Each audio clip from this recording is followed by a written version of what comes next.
Good morning, Melanie. I just arrived to your hospital room. I don't see you around. I brought a change of clothes. Everything okay? Is there something you want me to take back home with me? Like laundry or something? Oh, hey, Mom. Yeah, actually there is. There's a bunch of laundry in the closet near the door. Get those washed, would you? Alright, no problem. Oh, and Melanie, there's one more thing. Yeah? What is it?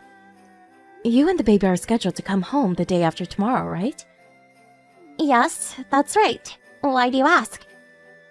Well, I suddenly have this urgent issue back at my parents' place, and I won't be home for a few days. So I asked my son to take the afternoon off the day after tomorrow to pick you up by cab. Hope that's okay.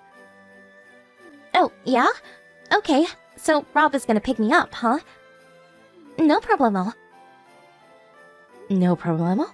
Oh, yes, I get it. I really feel awful about it. No worries, I'll be fine. Actually, I'm sorta thankful. Excuse me? Never mind.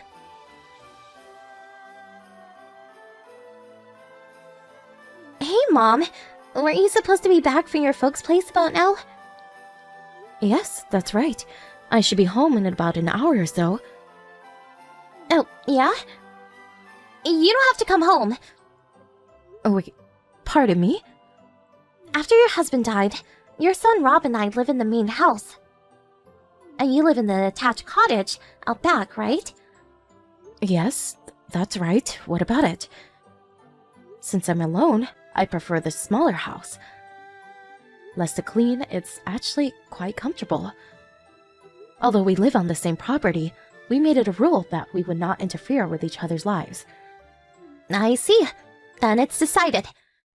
Please vacate that cottage, please. Excuse me? But why do you say that?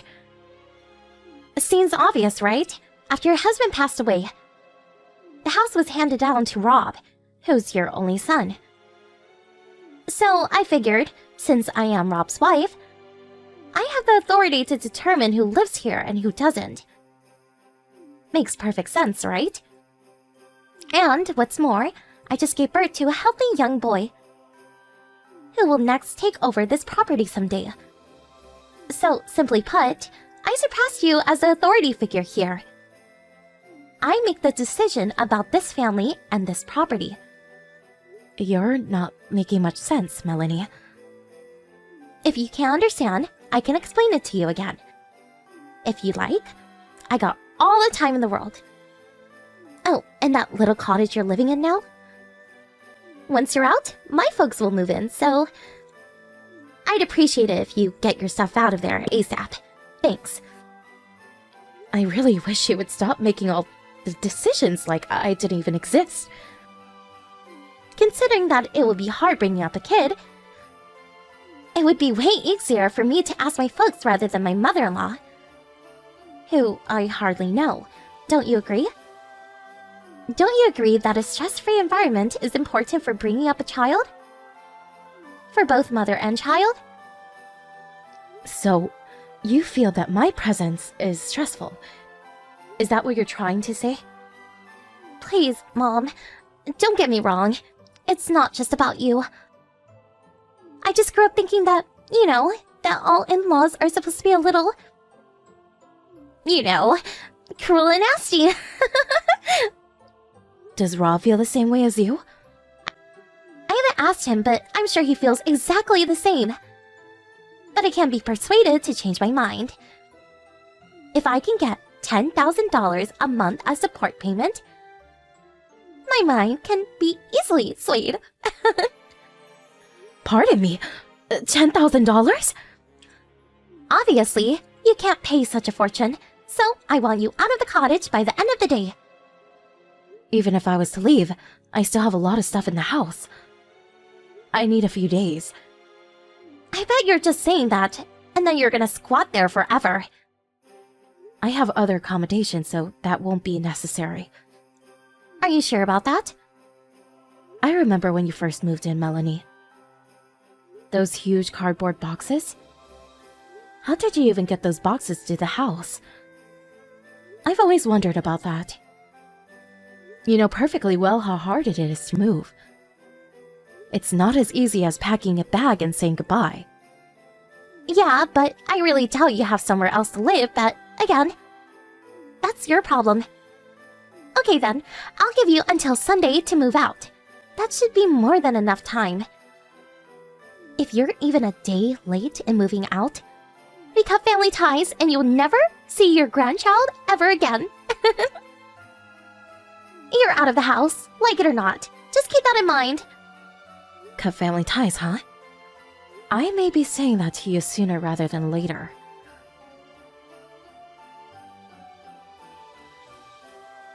Judith, is this true? Did you really move out of your own place? Good morning, Rob. Please, no need to worry about me. I'm fine. As you all know, I have other accommodations. But it seems unfair. This is your home. Yes, it is. By the sound of it, apparently Melanie hasn't mentioned anything. Melanie, did she say something to you? Yes, it was Melanie who told me to get out of the house. She seemed pretty adamant about it too. Are you joking? She told you to leave your own home. Why? I'm pretty sure I mentioned this to you before, but I just want to make sure. She knows that we're not related, no blood ties, and that I haven't officially registered you as my child. She knows this, right? Yeah, I told her that before we even got married. She thought it was weird at first when I kept calling you Judith, but when she asked me about that, I told her that my dad brought me up as a single parent, and that you and Dad got married after I finished school and was already working. I also explained that since I was already an adult, I wasn't really necessary to do all the paperwork for adoption. That's what I wanted to verify. Thanks. Do you have any evidence that Melanie demanded that she leave? Yes, she contacted me online. So the whole conversation should be there word for word. I'd appreciate it if you could send me the entire conversation. I want to get a grasp of the whole situation. Okay, I can do that. I'll send it later. Oh, and one more thing. Now that you moved out, I don't see how we can go on living here any longer. The only problem is that Melanie just got out of the hospital and is still pretty weak and needs rest. As you know, the baby is tiny. We really shouldn't be taking our son outside for now. Would you mind waiting 3 or so months until we're ready to move? I'd really appreciate it. Of course, Rob. How can I say no? Thank you so much, Judith, and I'm really sorry about all this. And I appreciate your considerateness. No need to apologize. I just hope things work out for you two. Or should I say 3?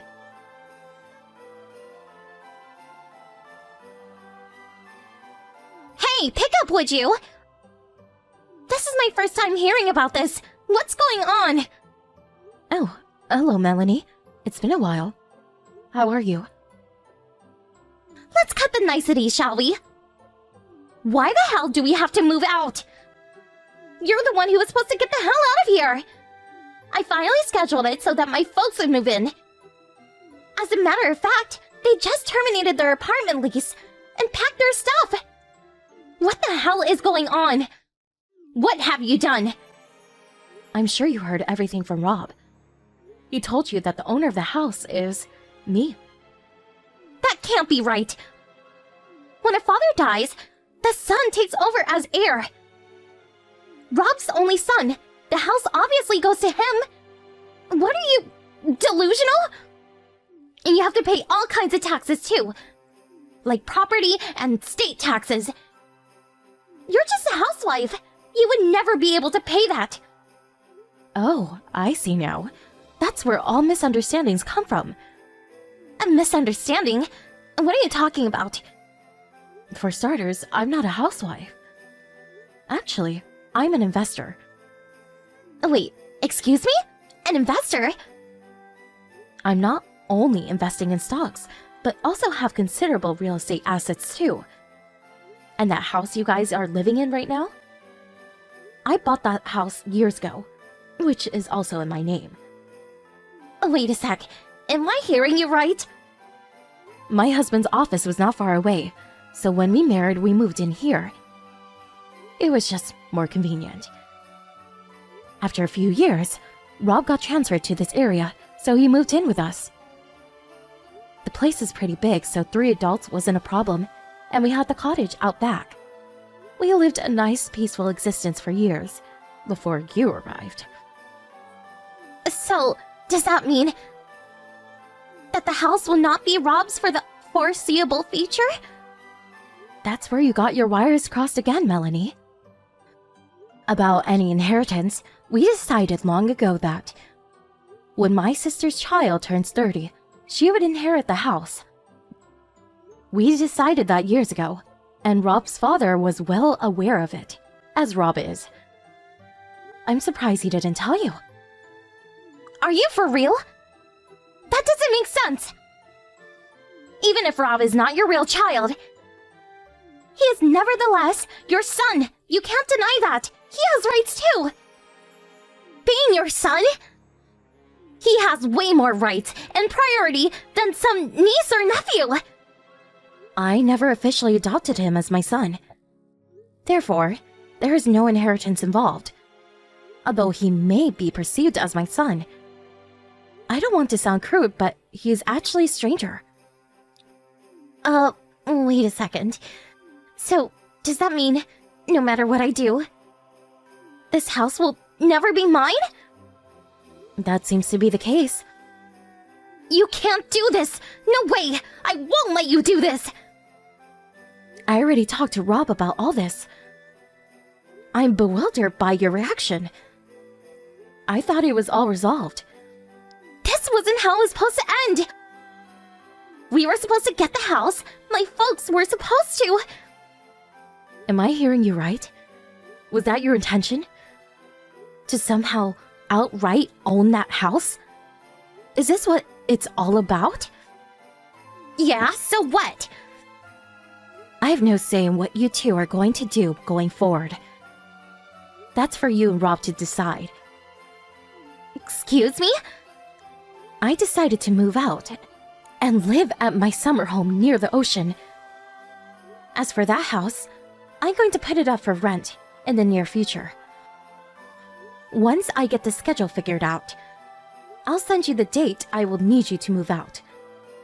I would appreciate it if you get all your things packed and ready to move out by then. How did it turn out this way? What's going on? Can you at least give us that summer home?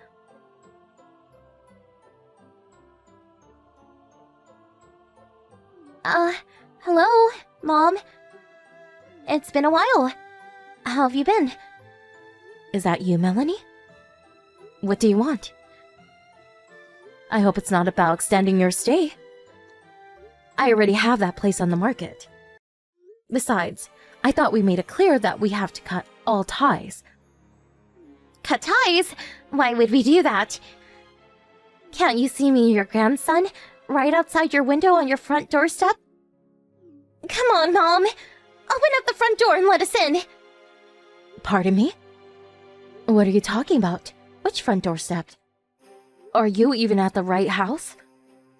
I'm looking outside the door, but I don't see anybody. You're not fooling me one bit with that kind of play acting, Mom. I did a little checking up on you, like where you moved. Pardon me? You checked up on me? Remember a few months back? You were talking about moving to your summer house back east, near the ocean. Now that has to be the ritzy area near Hamilton Beach, right?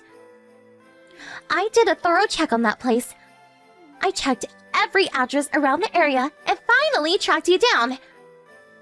Hamilton Beach? I don't live in Hamilton Beach. Where'd you get that idea? Huh? Oh, wait, what? There are plenty of other areas that have wonderful beach resorts all up and down the East Coast. I never said I had a summer home in the Hamilton Beach area. But your name's right here on the mailbox. That's how I tracked you down. My last name is pretty common. I read somewhere that it's one of the top 10 names in the US. I bet there are dozens of people in that area with my first and last name. You're kidding me, right? You're not pulling a fast one on me, now are you? Now, why would I do that? I have no reason to lie to you. If you're making a scene in front of some stranger's house, I suggest you leave before they call the police.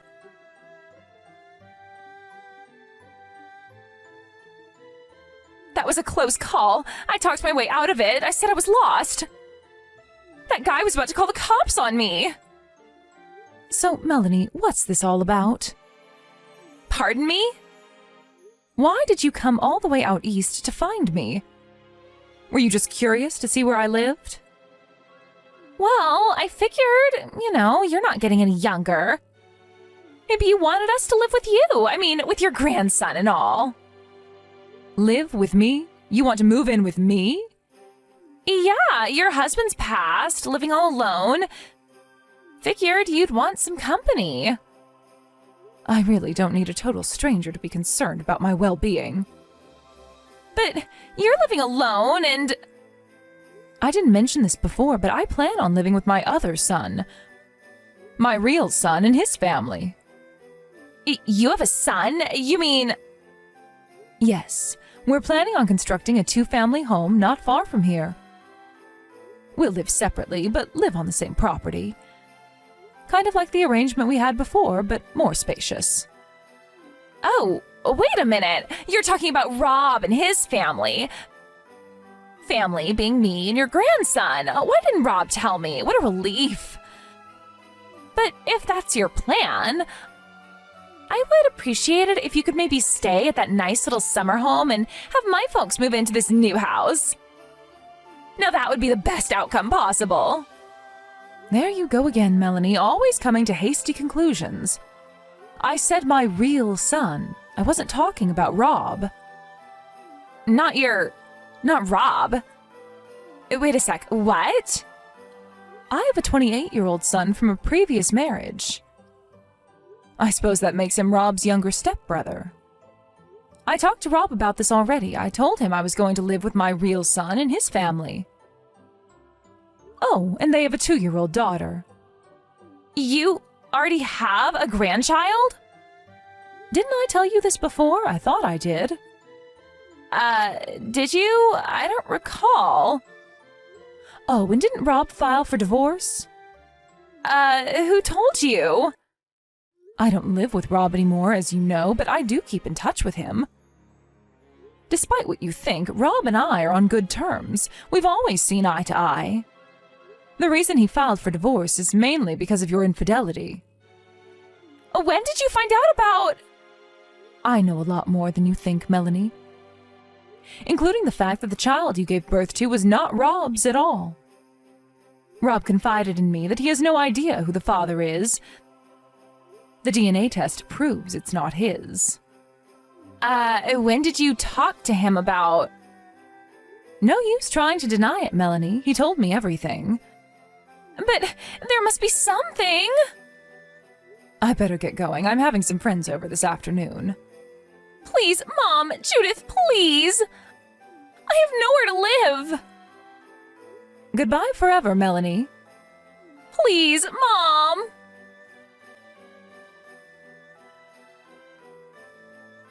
I later learned that she came looking for my summer home in Hamilton Beach area with her parents in tow. It seems the 4 of them were left with nowhere to live. I guess they figured that if they rushed to my home in Hampton Beach, which is not where I live, somehow they would be able to move in, at least for a while. I think their intention was to somehow kick me out and take over the house. Why they thought that, I have no idea. As a result of their misguided pipe dream, they were left homeless. They were lucky they had their grandchild with them because a nearby relative took pity on them and put them up for a few nights. But word spread of their antics among the relatives, and eventually, sad to say, the child was put up for adoption. I hear they worked out some deal with a relative who owns a ranch out in Montana. They were allowed to live in a converted barn for the foreseeable future. It's apparently a pretty hard life on a farm. But evidently, they are trying to make ends meet as best they can.